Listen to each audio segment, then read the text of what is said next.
So today, no, we will continue to talk about self-control, and this is our second Sunday talking about self-control. Let us all stand up as we read the Word of God together. Proverbs 25:28. Self-control is like a city with broken down walls. Sa Bisaya, ang tawo nga dili makapugong sa iyang kaugalingon, daling mapukan sama siya sa usa ka syudad nga walay parel. Salamat, Holy Spirit, for you are our teacher today. Lord, it is our prayer nga sa among mahisgutan karon nga imong pulong, mahimo kini nga mo penetrate sa among kasing-kasing, matun-an namo ni og makinabuhi namo ni. Salamat kaayo, Lord, sa opportunity to truly rest. Tungod kay nagtuo mi Ginoo nga ang tinuod nga pahulay is ang paghatag og panahon para nimo sa Domingo. Og mahimo o Dios nga ready me to face another week and win battles, O God. We just commit unto you this time in Jesus' name. Amen. No, so self-control is our subtopic today is entitled Small Habits, Great Future. No? So, ang self-control di ay is ginagmay siya sa adlaw-adlaw, pero makahatag siya og dako kay nga impact sa atong ugma. No? So, in fact, matag-usa sa to kay daghan kay tagdamgo. Kinsa sa inyo diribi nga dagko kayog damgo? Nagdamgo ka nga dili mabungkag imong family? Kisa nagdamgo nga ang banag asawa dili magbulag, imong mga anak magdagko nga naa sila'y mamagpapa, dili miserable nga mamagpapa, no? Kay naamay nag-ipon pero miserable, and I don't like that. No, that's not an option to me. Dili ko mo stay sa marriage para sa bata, para sa mga anak. And definitely will work out para mahimong malipayon ang kaminyuon og ang mga anak magdagko nga solid yang family. That's a dream. And that dream needs self-control. Kung kana imong damgo, ang yawi ana igsoon dili lang gugma, but rather self-control on both husband and wife. Kinsay nagdamgo nga healthy iyang lawas. Inig 70 niya, makasuroy-suroy pa siya bisag asa siya. No? Akong nanay perting laagana, nagplano na sa Tiaglaag og Vietnam. Di ba at 71? Siya mga anak mula ako Vietnam. Pag-amot lang mo ha. Di ba? So ang mga dalagag ulitaw nga anak sila ang amot. Ako na ihatod dati kag airport. Mao na akong amot. But you know, kung gusto tag future nga healthy ka years from now, kinahanglan siya self-control today. Sa imong kaunon, sa imong pagtulog ug sa imong pagtrabaho. Kinsay nagdamgo sa inyo og stable nga finances. Kanang sakto imo ang panginabuhian. Naa kay sakto nga panginabuhian sa imo ang pamilya og ikaw nga imong gibuild, stable finances. So kinahanglan yung self-control today sa imong pag-spend para mahimong stable imong finances years from now. Kinsa sa inyo ang nagdamgo nga malambuon imong pagpangalagad sa Dios? In the book of Hebrews, kinsay nag-devotional ba? Hebrews na ta ha. Kung wala pa mo naabot sa Hebrews, meaning late na ta sa atong devotional. Hebrews na dita, pastor, naapa ko sa 1 Corinthians. Aperti nagyong layua. Okay, Hebrews na ta. So, ayaw na to baliki itong na wala ni mo na read or na devotional, adto na sa Hebrews unyang gabi or ugma kay Hebrews na ta. In the book of Hebrews ingon dira nga ang tawo nga naka-experience sa kaayo sa Dios, unya ni decide siya nga magpakasala o magpalayo sa Ginoo, there's no ingon dira nga there's no hope for that person to repent. Nagsakit akong heart ngano man di ay nga ingon ang Hebrews no nga kung nakasinati ka sa kaayo sa Dios, nakasinati ka sa gugma sa Dios, unya imong gitamak-tamakan balik, gilansang nimo si Jesus sa cross again and again. Kana nga tawo wala nay pag-asa nga mga lagad pas Ginoo. It's impossible. Ingan ang Hebrews, it's impossible that that person will give his life to God again. And my heart is like breaking because as a pastor, I will always pray and give chance sa tawo nga mag-usab. But kung ang tawo day gahi na kayang kasing-kasing, ang sala murag dili na sala, and para niya Mura na siya, pero nakasulay siya sa kaayo sa Ginoo years ago, pero gipili niya nga magpakasala today, kana nga tawo wala na'y pag-asa nga mga lagad sa Ginoo balik. And sakit kaayo na siya paminawon ba as pastor? Tungod kay matag usa sa tua nagdamgo nga mahimot ang mo grow spiritually, mo mature, at naa kay legacy sa imong pagkakristohanon. Dili ka someone nga sa unang panahon nga lagad ko ni Lord. Pero moabot ka sa point nga kamo na lang ako humana ko ana. That's spiritual maturity. That's our dream. Nga dili ta ma-backslide. Nga kung nakasala man ta karon, we will do something to go back to God immediately. Mitras dili pa gahi og tig-a ang atong kasing-kasing. Naapay chance. So ang goal nato to spiritual maturity, ang goal nato to legacy nga Kristohanon ta, mapasa nato sa atong mga anak atong pagkakristohanon. That's a big dream. And it takes self-control para ma-achieve na siya nga damgo. Kinsa pay naay dagko nga damgo diri to build something, to establish something. Kana siya tanan nga mga damgo igsuon, kinahanglan na siya self-control para mahitabo na. Well, the enemy, dili niya gubaon ang imong kinabuhi overnight. Unsa may pamaagi sa enemy para maguba ka? One wrong decision to another wrong decision to another wrong decision. Ginagmay, hinay-hinay, hangtod magmata na lang ka, guba na day ka. Guba na ang tanan nimong gibuild. So ang kaaway, ang iyang pagpamuhat is little by little, hinay-hinay. So, ang imong mga giform nga habits, imong mga naandan sa hinay-hinay, mao na siya'y moguba nimo kung dili day na siya mao ang imong ginabuhat little by little. But the good news is that, naay good news, the Holy Spirit's power, ang gahom sa balaang Espiritu, is able para tagaan tag kinabuhi nga able ka mamunga og self-control. So imong pagpaningkamot nga maduol sa Dios. Ang imong relationship sa Ginoo no dili na siya libre, ang kaluwasan libre.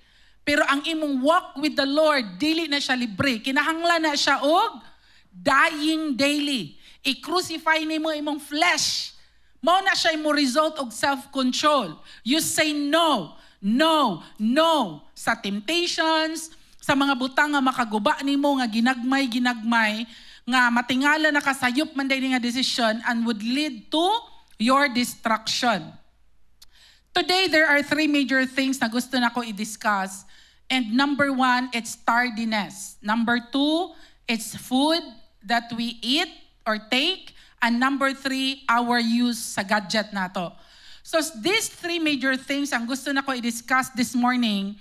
And tanawo nato, no, study nato kung asa ka today, kung kinsa ka today, and unsay factor para mahimong makita nimo, ma-achieve nimo ang imong mga damgo years from now. So tardiness is number 1, self-control over time.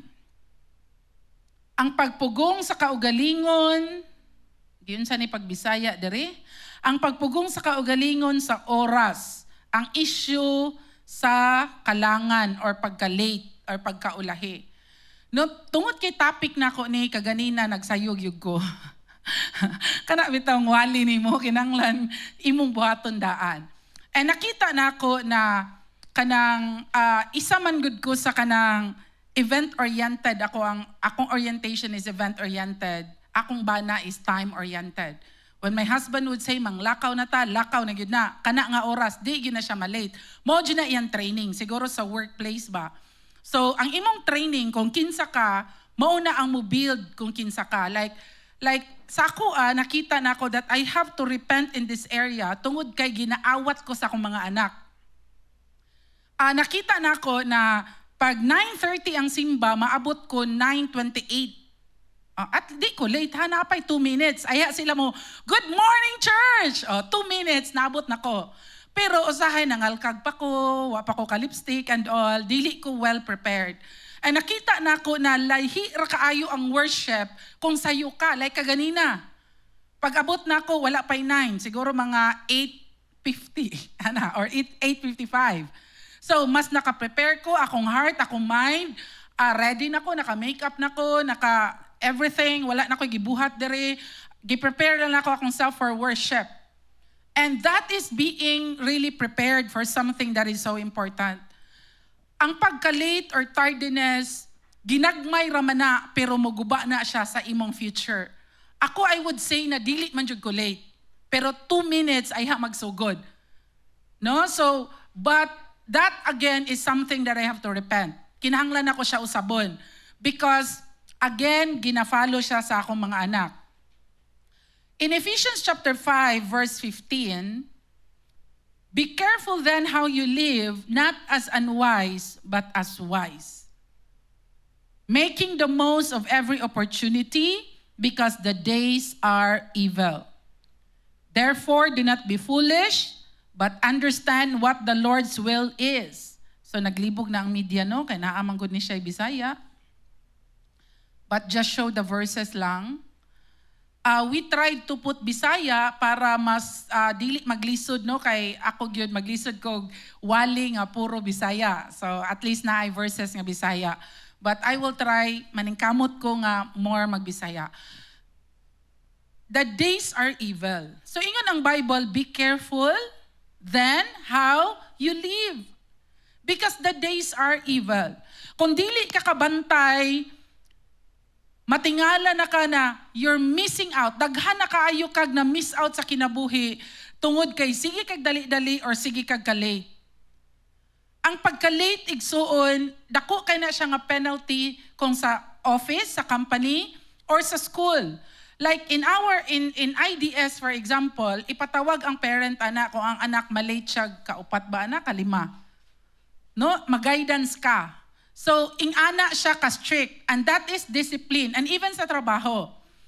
No, I remember working in Manila before and dili ka pwede malate. Because kung malate ka, then dili ka maka-renew og contract. Or ipatawag ka sa imong supervisor. Kay being late just for 3 minutes or 5 minutes sa imo ang call time would mean dako kay nga losses sa company. That is how professional big companies do things. And the very reason why nganong ang tardiness, kinahanglan siya self-control, because tardiness, no, dili lang na siya issue sa schedule, but rather it is a self-control issue. Ang pagka-late, ang sigig kalangan, maulahi, dili lang na siya tardiness issue, but it's a self-control issue. Nga naman, tungod kay, mo build na siya sa imong character, and pag-build ana sa imong character, maka-affect na siya sa imong future. Leaders are always on time. But I wanted to stress out in this season that I wanted to be before time. Isa sa kong motto is dili lang malate. But na-realize na ko so much better kung 30 minutes early ko maabot. I was able to speak to Ate Mardy for a while because dili ko gadali-dali. So dako kay siyang impact. Kung prepared ka, mo build siya sa imong character and mo build siya sa imong future. Nganong mag-matter man ang pagka-late? Tungod kay number 1, nagpakita na siya nga wala kay preparation. Kung late ka about something, wala kay saktong preparation and you lack priority. Dili nimo priority. So kung late ka sa church, nagpasabot na nga wala ka nag-prepare for Sunday and dili nimo priority si Lord. It speaks of your character. Meaning, nisimba lang ka kay magpakita ka, but wala yung ka nangandam. Kay late man. And the Lord doesn't deserve that. Dili yung ko makalimot nga nakig-meeting me with Mayor. Ako si Pastor Abambi, tungod sa, what's that? Katong nangayo tag landfill. We're planning to rent dako nga yuta and then nag-request tag landfilling from the government. Which is pwede basta church, pwede siya mag-request og backfill. Nga tagpila ka truck. And we set a meeting with Mayor. You know, our meeting is, I think, mga 4:00, but we went there 2:00 pa lang, waiting for Mayor. That is how prepared we are because we need something from a very important person, VIP. When you're late in church, it means that God is not a VIP to you. It means that God deserves nga pahulaton nimo, and God is less important than your work. If dili ka malate sa imong work, unya malate ka sa simbahan, nagpasabot na nga mas mahadlok pa ka sa imong principal or makuan imong sweldo compared sa kinsa ang Ginoo in your life. That is just it. It speaks of your priority. It speaks of your character. Kung dili ka malate sa school, pero malate ka sa simbahan, nagpasabot na nga priority, panimo imo ang eskwela compared sa imong relationship sa Ginoo. It speaks of your character. We're giving God our crumbs left over. Because dili na to priority si Lord. Because most of us, pag naatay meeting of someone very important, di kita magpa-late. Pag naa ka sa company, di jud ka pwede ma-late. Nga naman, because millions ang losses sa company pag ma-late ka. Dili nimo matrabaho, imong trabaho on time, grabe ang losses na sa company. Pero what we do with our lives, what we do during D-group meeting, pahulaton nimo imong D-group leader. Nalimot ka nga imong D-group leader, wala na siya'y sweldo. Iyang oras, iyang gitanom for the Lord. Nya, late kag 1 hour. Supposedly, kanang 1 hour imong D-group leader, probably naka-spend siya time sa iyang wife or naka-grocery pa siguro siya for personal things, but because late ka, nasayang iyang 1 hour. Being late is a proof that it builds a habit of delayed obedience. Mahimo nimong kinaiya nga unya na na. So tungod kay delayed imong obedience, mahimo nimo siyang character. And you even cannot hear from God because naanad ka nga dili nimo priority si God. Naay gusto ina-speak si Lord para sa imong future but you cannot hear it. Nga naman, because dili nato priority si Lord. Dili nimo siya VIP sa imong life. Murag mas mahadlok pa ka sa someone na mawala sa imong kinabuhi compared sa imong relationship sa Ginoo. Dili siya ang pinaka important or pinaka number 1 in your life. So we miss out that mahimotang spiritually lazy. Tungod kay wa tay saktong preparation and late ta. Ngano man nga mosayo tag mata kung trabaho, pero basta Domingo, dili ta mosayog mata. And that's the major problem there is a church. Because people comes, mag-sermon ako. People comes during blessing point na, alas 10 na. Where ang atong simba is 9:30. Some people would just say, mag-online na lang mi. Kay na-late na mi sa church. You know, online is good for those who are not in Iligan. Online is designed para sa mga naay sakit, nga dili kaanhig simbahan. Online is designed para sa mga wala sa Iligan or naay sakit. Pero kung taga-Iligan ka and wala ka ni simba on site, you're healthy, it means that God is not your priority. Kabalo ko na sakit ni siya paminawon igsoon, pero mas maayo nang makadungog ka sa tinuod kaysa later on in life mabackslide ka. Matingala ka imong mga anak dili mag-serve ni Lord because wala ta nag-set og example. Remember this, dili ko late, on time ko. Pero tungod kay ako'y giawat sa akong mga anak, they would miss it, malate sila sa school. Kanang karakter nga langan ba? Kanang karakter nga dili bitaw nimo andamon daan sa gabi, ang kailangan nimo pagkaugma, ilan ang nakopya sa kuha. Ang tungod ana, malate sila sa school. Nahimo siyang karakter, and kanang pagka-late sa school, it will hurt your grades, imong character, ang grado nimo, and ang imong image kung kinsa ka. And it will affect your future. Makaapekto na sa imong future. Ang example nato dirino is si David. In 1 Samuel chapter 17 verse 20, ingon ang Bible sayo sa buntag. Early in the morning. Ang character ni David tungod kay walay cellphone sa una, walay wifi. No? Taga sayo sa buntag, magtugway siya sa mga karnero. Nahimo niyang kinaiya, nahimo niyang trabaho early in the morning. And gisugo siya sa iyang papa nga maghatod og pagkaon ngadto sa iyang mga kuya. Ang iyang mga kuya mga sundalo man. Mao ni ang time nga naa si Goliath, no? And dako kay siya, giant, iyang gi-mock ang mga Israelites. Iyang giyaga-yagaan ang mga Israelites. Di mo kadaog sa kuha, walay makakaya sa inyo, walay makapildi sa kuha. But si David, gisugo siya siyang papa early in the morning. Hatdi og pagkaon imong mga kuya didto.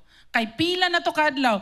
Pila kaadlaw si Goliath sige daog-daog sa mga Israelites. Gamak sa mga Israelites. 40 days. 40 days siya every day. Oh, walay kakaya ninyo sa ako, no? Pildi na mo, mahimo mo na mong ulipon. Walay, di mo kadaog ani nga gera. Makadaog ang mga, kami ang makadaog karo, ginayaga-yagaan, ilang Ginoo, ilang faith, ginayaga-yagaan ni Goliath. For 40 days. Ang sa dihang gisugo si David sa iyang papa, wala siya malate. Very early in the morning, gahatod siya sa pagkaon. Nituman siya sa iyang papa, ingon ang Bible. And what happened? Nadunggan niya sayo pa lang sa buntag ang pagyaga-yaga ni Goliath. What if na late si David? What if ningon siya, unya na pa? What if wala siya nituman sa iyang papa? What if na late siya? Then he could miss out a very significant time sa iyang life. Nga makadungog siya sa pagyaga-yaga ni Goliath. Nakatrigger sa iya ang pagkasiya isip anak sa Dios. And nag-burst out o grabe nga anger sa iyang kasing-kasing. Nga dili ni pwede. Nga nung anion man ang mga anak sa Dios. And so what happened? Si David, nakadungog siya, og ni-act siya according sa iyang nakita nga naa siya'y pwede mabuhat. Na ako'y pwede mabuhat. Yes, batanon pa ko. David was like 16 or 17 ani nga time. Batingon siya, batanon pa ko, pero dili ko mutalaw. So kung late si David, dili to mahimong significant sa iyang kinabuhi. Your training, your being on time or before time, so much better ang before time.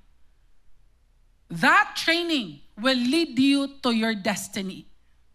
Tungod kay naanad ka nga dili ka late, naanad ka nga mag-obey, naanad ka nga maminaw og instructions, mo na siya mo lead sa imo to fulfill your destiny. What if dili nimo na siya character? Sige ka late, si Lord dili nimo priority, maghulat ka Lord kung kanus ako available. You know what hurts the heart of God? Tungod kay sobra kaayo atong pagsalig nga nahigugma si Lord nato to the point nga wala na nato siya tagai sa pinaka gugma nga deserve niya. Ang kanang dili ta malate, kanang maminaw ta sa iyang instructions, o kanang priority nato siya. Nga kung naa may VIP sa imong kinabuhi, si Jesus na. Kung naa may VIP, very important person in your life, si Jesus na. Not your husband, your wife, not your parents, not your children. Not even your job. Ngano mang sa atong trabaho, di man ka malate. Pero ngano mag sa simbahan, late man ka. Because dili nimo priority si Lord. And now, matingala ka nganong ingana kabati ang imong kinabuhi. Matingala ka nganong ingana kapait, ingana kalisod. Ingon ang Bible no nga ang tawo mo question siya sa Ginoo sa iya ra pong binuhatan. If you're not making God your priority, definitely life will be a mess. Can I hear an amen? So kung na-train ka nga dili malate, ma-train ka spiritually, mas makadungog ka ni Lord, prepared ka, naakay time for the Lord, and mas maka-sharp imo ang listening ba? Lord, is it a yes? Is it a no? Is it a wait? Pero kung dili nimo priority si Lord, di ka kadungog sa voice ni Lord. The moment you make decisions on your own, that's the moment that you will be missing the future nga giandam ni Lord sa imoa. Second, self-control over food. Ingna imong tapad para ni sa tua. Pagpugong sa kaugalingon sa pagkaon, disiplina para sa kaugmaon. 1 Corinthians chapter 6 verse 12, I will not be mastered by anything. Sa Bisaya, tingali adunay mo ingon, mahimo ko ang pagbuhat sa bisan unsa. Tinuod ka na, apan dili tanan makaayo. Bisan kung tugutan ako sa pagbuhat sa bisan unsa, dili gayud ako magpaulipon sa bisan unsa. Kung ulipon ka sa pagkaon karon igsoon, mo na siya'y rason nga nung naatay balatian. Ang atong lawas, gidesign siya sa Ginoo, nga dili ka dapat ulipon sa bisan unsa nga pagkaon. Kung sa mga batan-ono, kung ulipon ka sa pagkaon, then sayo ka magdaot. Perminting kumingon sa kong mga anak, drink 8 glasses to 12 glasses of water. Sa school, I would always call the teacher, Ma'am, bahalag mo bayad ko para sa mineral water. Kinahanglan na ay water kanunay. Kay my children eats meat. Meat eater sila. So kung kulang ilang water intake, maglisod gyud ang lawas. But water is life. And I would always say no na kung nagdaot ta today because years ago, nahimutang ulipon sa pagkaon. So unsa man nga future ang imong gi-imagine? Unsa man nga future imong gi-imagine? Healthy nga 70 years old, healthy nga 75 years old, then magsugod na siya today. Unsa man nga work imong gi-imagine?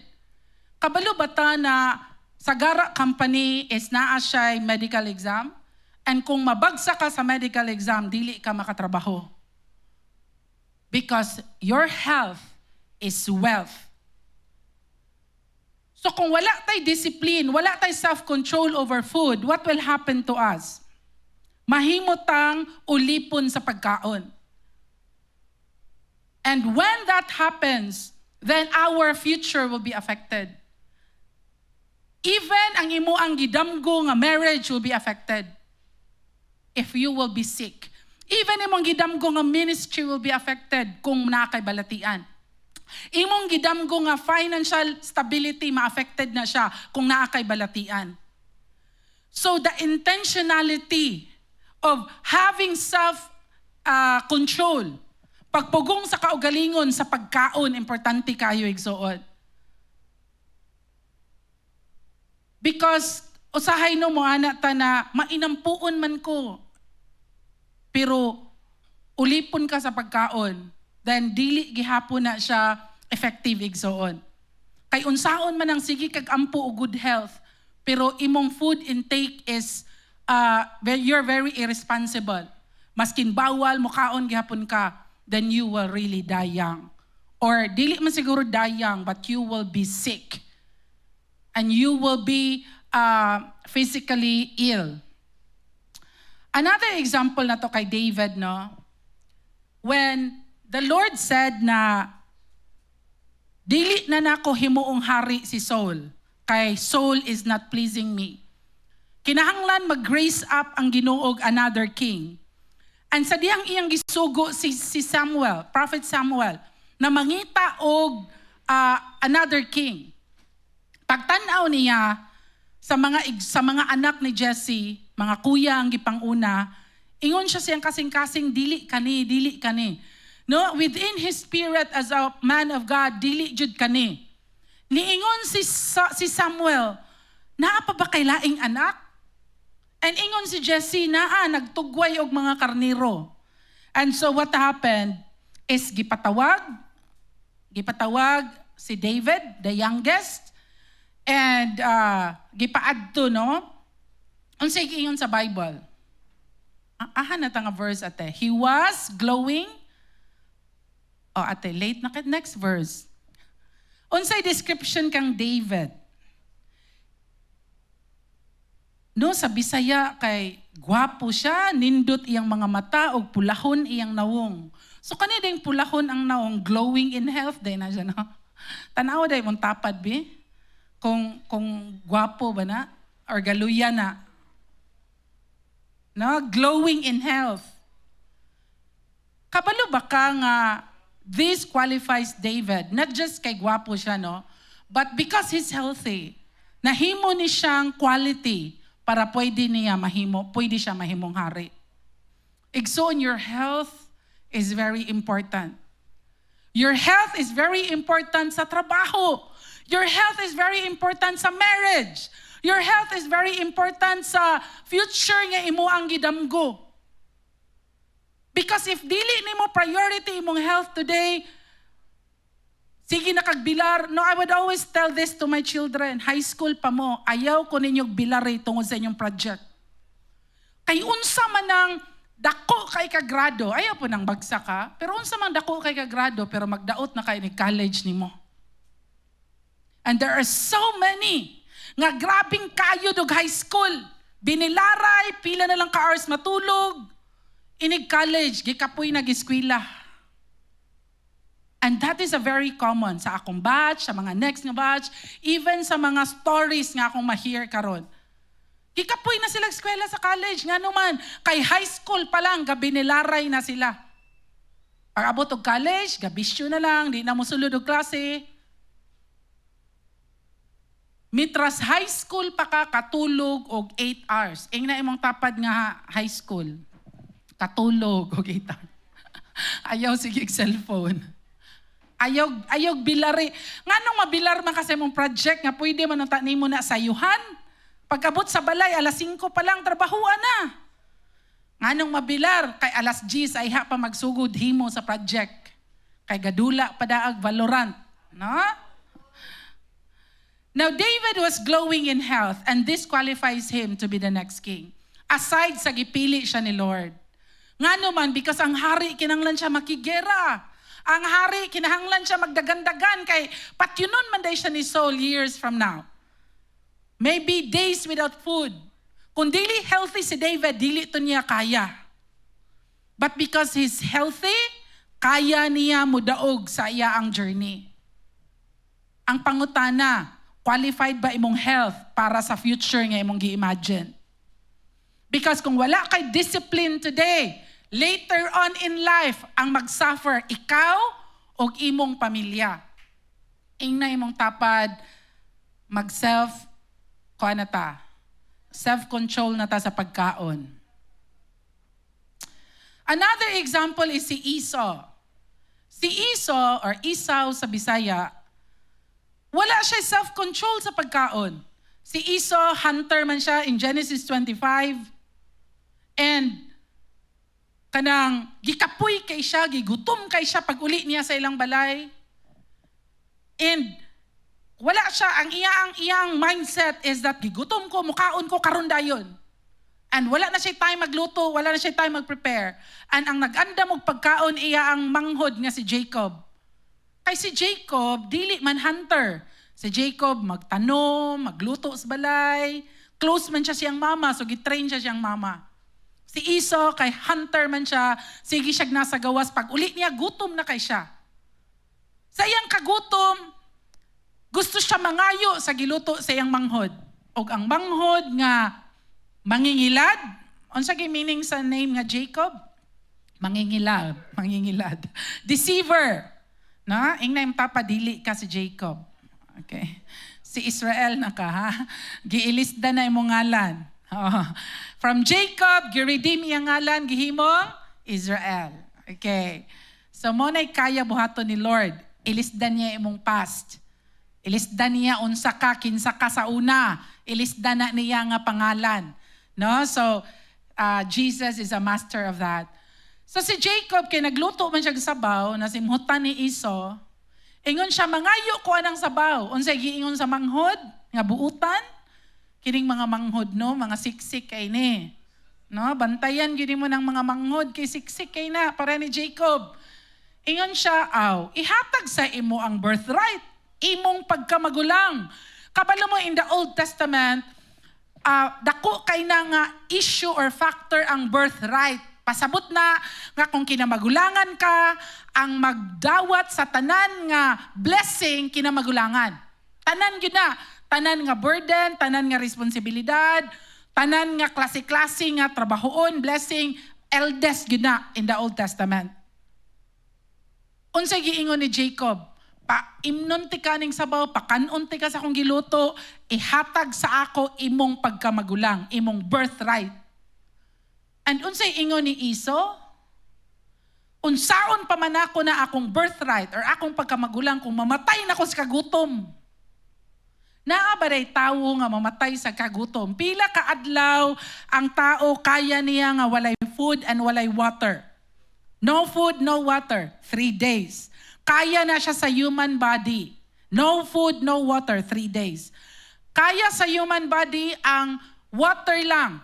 Pila ka days water lang? 40 days. Moses did that. Jesus did that. Kinsa pa'y nag-fasting of 40 days in the Bible? Moses in the mountain, 40 days at siya. Si Jesus, 40 days. So, kaya sa human body nga tubig lang imong imnon for 40 days. Dili ka mamatay. Pero si Esau, wala siya self-control with regards to food. Feeling niya, gikapoy kay siya, gigutom kay siya, gusto siya pagkaon karon dayon. Because wala siya self-control, ingon siya, imuan na akong birthright. Pakana lang ko karon dayon. And because wala siya self-control, nabalhin kang Jacob ang birthright. Si Jacob, imbis ikaduha siya nga anak, siya na karon ang nakadawat sa birthright. Bahala pag ilad to. Pero tungod kay ang pulong, dako kayo nagkahimuan. It is very powerful. Legit. Di na sila kinanglan magpirma-pirma sa una. Word pa lang, kuan na siya 100% tinuod. Valid na sa unang panahon. No, ang mga kasal sa unang panahon, word lang. Kaya siya kaslod, ana. Valid na sa unang panahon. And the same with kang Jacob o kang Esau. Iyang gibaligya, iyang birthright, kang Jacob.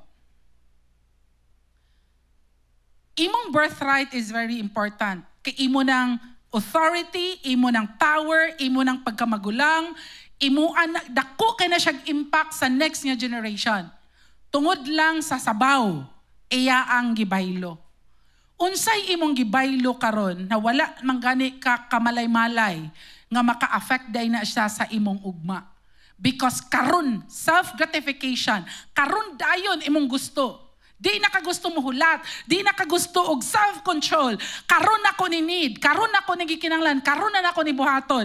And because of that, daghan kay kagi-waste, daghan kayog masayang nga dapat unta to mahitabo sa imong future. And the next generation suffered. Even ang generation ni Esau suffered. Ang generation ni Jacob, bahalag nangilad man to siya, no? Kipasaylo siya sa Ginoo and very blessed ang iyang next generation. Nga naman, because of the birthright sa kinamagulangan. Another example sa naay self-control sa pagkaon is si Daniel. In Daniel chapter 1, unsay giingon dira, tungod kay si Daniel, naa sila sa usa ka captive sila. Mga gidakop sila or wala sila sa ilang nasod. Naa sila sa Babylon, lahi nga nasod. Kini nga nasod na ay hari. Ang mga pagkaon diri lami kaayo pero gina-offer sa mga Diyos-Diyos. Daniel decided, I will not be defiled. Niingon si Daniel, dili ko mukaon sa ilang pagkaon, kay ilang pagkaon gi-offer sa mga Ginoo nila. Mapili ko pagkaon na ako lang, kami lang ang kaya na mo kaunon, and that is vegetables. Ano yun si Daniel, dili mi mo inom og wine. And nakig-negotiate si Daniel. Ingon siya, tagay lang sa mig 10 days. No? Kay ingon ang supervisor, ako'y patyon ani, kay dili mo mutuman sa instruction. Ingon si Daniel, tagay mig 10 days. Kung niwang mi og luya mi, kami tanan, Daniel and his friends, Shadrach, Meshach, and Abednego. Ingon siya, kung luya mi, then usaba among pagkaon. Pero kung strong me, healthy me after 10 days, padayunon ang amo ang diet, nga vegetables lang.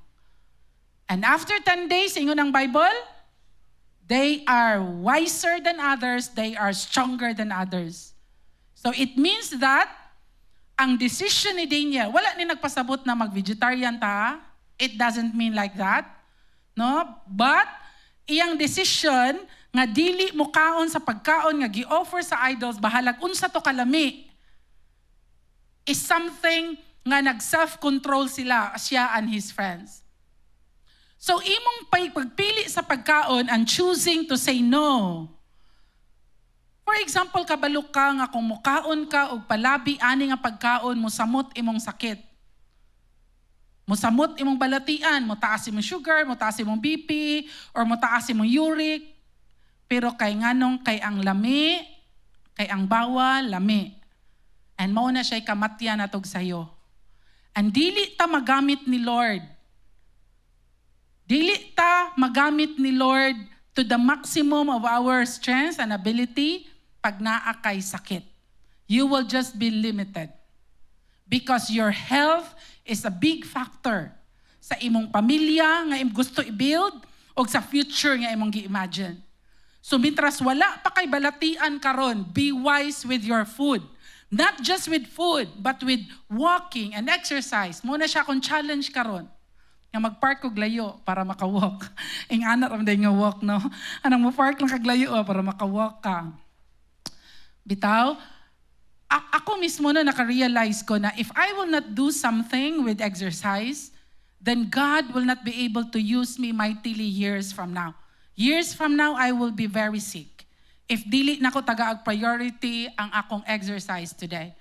I can choose food man. I am good with choosing food. Pero with regards to exercise, I failed in that area. I would always say, daghan kay kog basahon. I would always say, daghan kay kog himuon nga thesis, daghan kay kog dapat buhaton, na ako'y mga visitation, na ako'y Bible study, that's why I cannot exercise.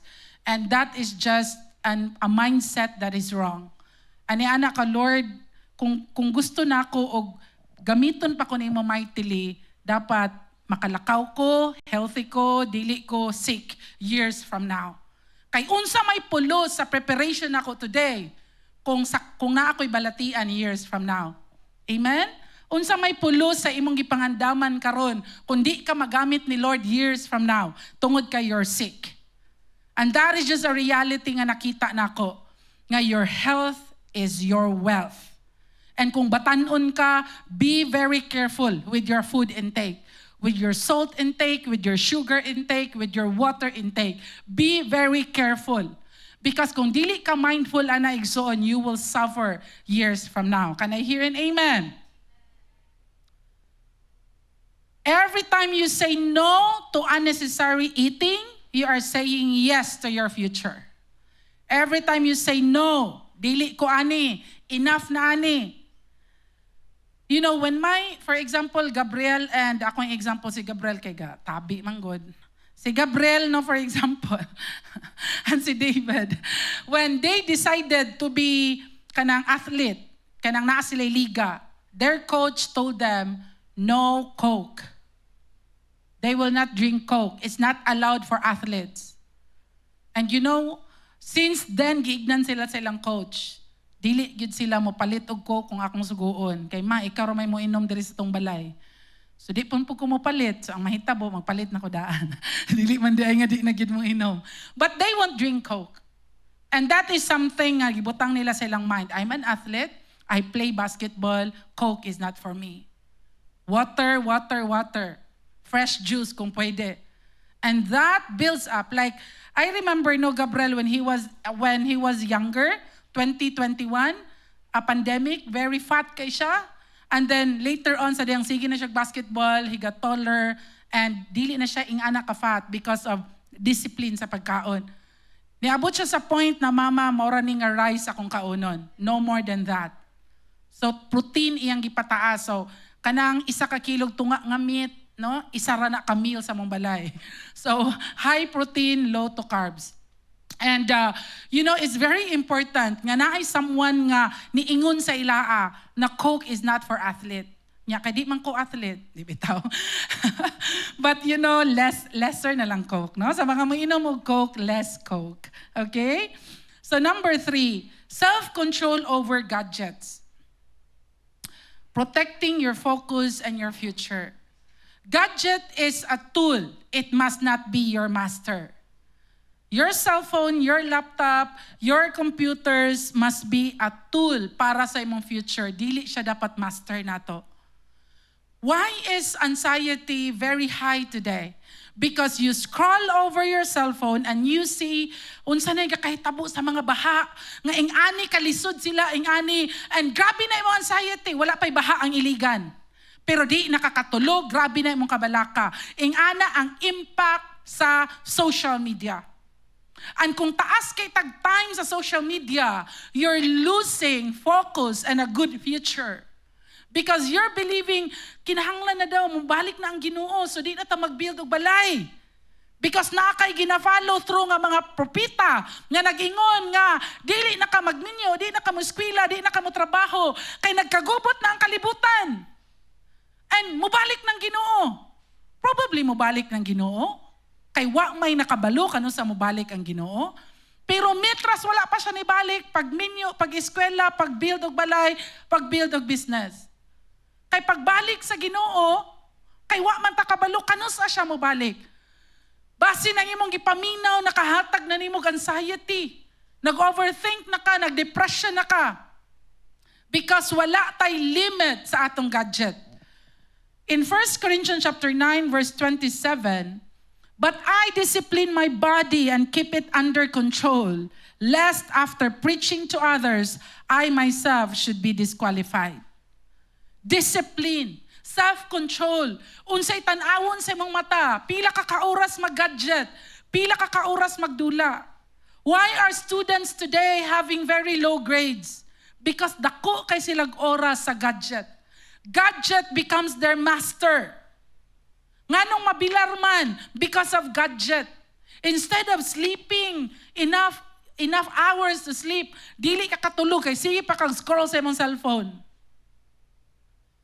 Instead nga, kanang naakay peace of mind, nabalak ka nakatungod sa imong gipang tanaw. Lack of discipline, using your gadget. And when we do that, ang mahitabo ang magsuffer imo ang future. Because walay disiplina sa gadget. 1 Timothy chapter 4 verse 8. Gihangyo nako tanang lalaki to please read.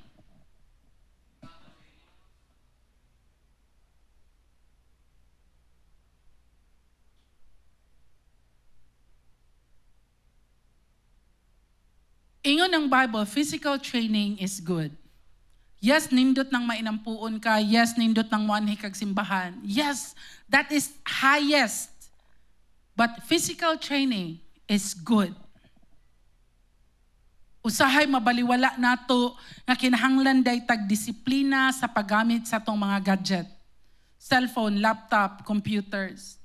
Because you're wasting too much time because kana na imong priority. When you're a student right now, your priority is to give your parents good grades. Permintig yung kumingon sa akong mga anak, gansi kay ko sa inyo ang kuan ba? Pagkaon og balon, kung gagmay kay mo grado. I am not asking them very high grades. Ako lang is enough grades that you can be proud of yourself. Dili nang naapaunta kay pwede mabuhat, pero kay sige maka-gadget, diha rataman ang imong grado. O ang tanang estudyante mo ingon,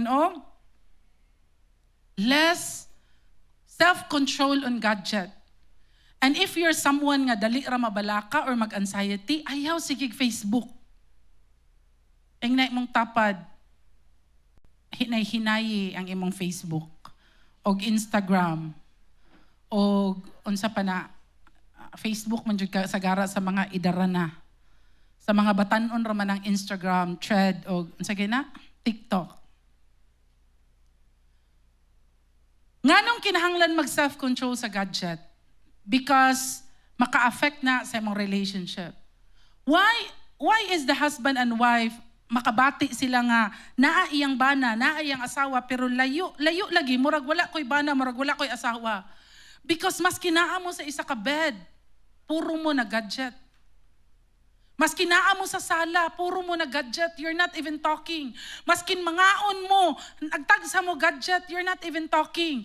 Mas ang bana, napakay time sa imong cellphone kaysa sa mo halug ka sa imong asawa. Og ang tanang bana mo ingon og basta gani ang rules, no? Basta gani ang asawa mo, butang na siya siyang cellphone, signal na na, butang na ka sa iyong cellphone. Bago rin ko ni gunit mo, ana din ang bana, no? Bago rin ko ni gunit sa akong cellphone. O niya, kay ni butang naman ko sa akong cellphone. Di ba? Wala na yung cellphone. Bitaw eh. Sabutan sa banag asawa, nga basta mangaon ta, kids, no cellphone. Mangaon ta, husband and wife, no cellphone. Mag-dinner ta sa balay, mag-lunch ta, mag-breakfast, or mangaon sa gawas, no cellphone. Let's talk. You know, I observed today na even sa restaurant, lami kay silang mga pagkaon. Example, mangaon mi sa kung banan duha, no? Mag-observe mi sa uban nga table. Mo man dyan na among rules. Sa balay or sa gawa sa balay mangaon, no cellphone. Magstorya gid mi. Dili magunit og cellphone. Mag-observe mi sa uban nga table. Puro sila nag-cellphone. Family sila nangaon, but tagsa sila cellphone. And they don't talk. Cellphone na sila, no? So, my prayer is that mahimo na tong culture nga when you eat together, no cellphone. Can we do that as a church? Amen?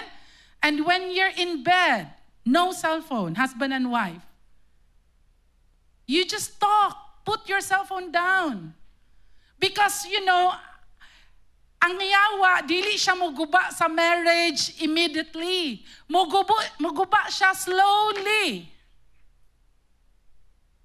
Ang mga anak, kung naata sa meal table, no cellphone so you can talk, how are you today? Dili kay gatag sa mong cellphone tanan. And every anak will say, ibutang ang cellphone. When wala kay cellphone control sa gadget, number 1, it affects your relationship. Number 2, it affects your productivity.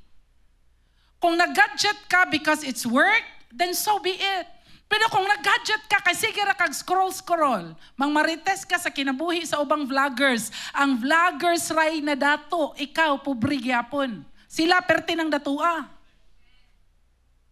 Nga naman, because sige kag like, sige kag comment silang vlog. Okay ra na kung vloggers ad ka, nakay imong own page or nakay own imong vlog. Pero what if wala? So sila ang nadato, ikaw maura gihapon. But you're losing time. You're losing productivity. Kana nga oras, pwede unta ka nag-develop sa imong skill more. If you're a musician, kana unta nga time, nag-build kag more skills sa music. If you're an editor, nag-edit unta kag something. If you're an artist, nagbuhat unta kag art. If you're a student, nagbasa unta ka para mas daghan kag ma-read and ma-learn. Pero unsa man, daghag tag time para sa social media, sa atong gadget. And because of that, ma-affected ang ato ang productivity. And it affects your purity. Contents today are very subtle. Tingala ka, abi nimo nindot imong gitan-aw, naa na daytoy porn gipang insert sa imong gitan-aw. Abi nimo nindot imong gitan-aw, grabe na day ang greed sa imong gitan-aw. Grabe na day ang lust sa imong gitan-aw. Wala na purity sa imong gitan-aw. And dili gani ka aware, para nimo normal ra na. And it's like the hinay-hinay, hinay-hinay nga pagguba sa kaaway, sa the way you think and your mindset. And then one day, because para sa imuan okay ra na, normal ra na, one day maghimo kag wrong a decision that could destroy your future. Tungod kay abi nimo okay ra. We are not mindful. And again, it can affect your future calling. Imbis na itawag si Lord sa imong life, mauni ikaw, maing-ani ka, because of your lack of self-control sa gadget, ma-affected ang imo ang future calling. Many believers are not defeated by demons. They are defeated by distractions. We are so distracted. Wala tay focus. Ang tungod wala tay focus, daghan kita distractions, dili ta kapaminaw sa Holy Spirit. Dili ta kapaminaw sa voice sa Ginoo. And so we make decisions on our own because we are distracted. In Psalms 90 verse 12, gihangyon ako tanang babayi to please read.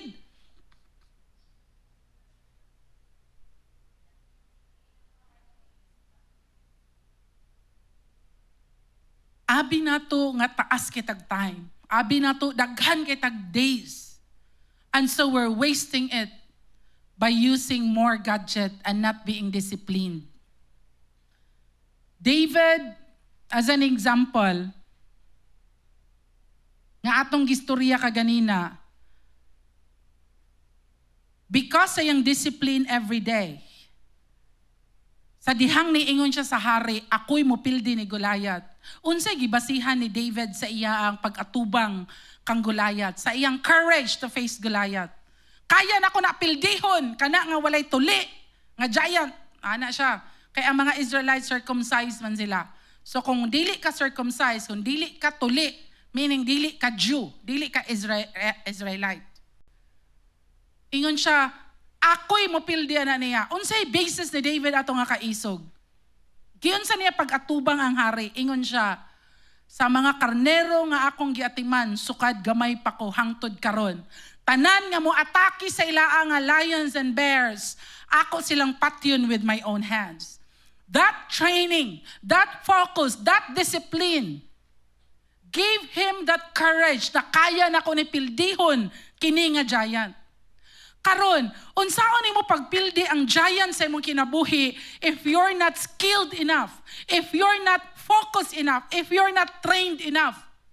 Unsaon nimo pagpildi ang giants nga moabot kung karon pa lang you're not trained, you're not focused? That's the very reason why daghang Kristohanon moabot sa punto silang kinabuhi nga mag-backslide sila. Di sila kapadayon ng pangalagad sa Ginoo. Because sa panahon nga naa sila'y chance, naa sila'y opportunity, mas daghan pag time mag-gadget kaysa sa mag-develop og skills, mag-read sa Bible, mag-ampo, or mag-prepare para sa iyang future. We are missing the daily small routines na ginabuhat nato. Kas abi nato, okay ra ni akong life, chill ra ko. And so when problem comes, you will be like not able to overcome it. When temptation comes, you cannot say no. Nga naman, because you are not trained. David defeated Goliath not just because gitawag siya ni Lord. No, it's not. Because choose niya to be trained. Anad siya mo patay og lions and bears. Aside sa anointing ni Lord sa iyang life. So dili siya mahadlok kay mauna akong ginabuhat mo patay ko lions and bears. Kung gusto ka pildihon ang kapobrihon, karon pa lang kinahanglan ka mo eskwela. Karon pa lang kinahanglan ka mag-develop og skills. Kung di ka ganan mo eskwela. Karon pa lang kinahanglan ka mo develop og pinasahi nga ikaw mo'y maayo ana para mo kita ka years from now. Your preparation today matters. Kung sige ra kag dula karon, you're missing your future. Daghang kay kag time magdula, kinsay daghang kay time magdula, mas daghan pa kag time magdula kaysa magtuon. Unya estudyante ka. Kung humana kag eskwela or idara na ka, mas daghan kag time mag-Facebook, mag-social media, magdula compared sa mag-devotional or mag-ampo or mo walk or mo exercise. You're missing it. Kung gadget ang imong priority and not your health, not your prayer life, not even your unsa pay dapat nimong buhaton para nindot imong future, then we are missing it. We need to create digital boundaries. As a church, I would encourage all of us to really have self-discipline. Applicable ni siya in all ages. You know, our adults today, wala na sila'y siguro naana sila sa season na mag-relax na lang sila. But instead of playing sa inyong cellphone or sigig social media, I'm talking to the adults. You can serve God. We have D groups. We have kids ministry nga nanginahanglan og adults. We have like a prayer meeting every Wednesday nga nanginahanglag mo ampo nga mga intercessors. The church needs you today. Instead of focusing on your cell phone and social media, be present diri sa simbahan. Can I hear an amen? And so, we need to have digital boundaries. As a conclusion, kayano nato nga walay cellphone sa first 30 minutes pag mata nato. Can we do that? Sa mga estudyante, magdali-dali naman na sila, mag-eskwela. But sa mga trabahante or dili estudyante, no cellphone pag mata nimo. Take time to just do devotional. Kung mag-cellphone ka, kay Bible imong gi-open. Not Facebook, not Messenger, not TikTok. No phone for the first 30 minutes of the day. Limit your social media time. Put your phone away during meals. Sa family nato ato nang i-implement. During meals, inside the house or outside the house, going to the restaurant. For husband and wife, no phones. When you're in your bedroom, no phones. No phones during meals para sa mga anak. And then lastly, make a Sabbath na wala kay screen time. A day that wala kay screen time. That is your Sabbath. I don't know how you will do it, but it is very important nga naa kay time. This is my Sabbath. This is just my time to reflect on the goodness of God and no screen time. Once we do that, we will be able to prepare for our future. Your focus today determines your future. Amen? What you focus on right now determines your future.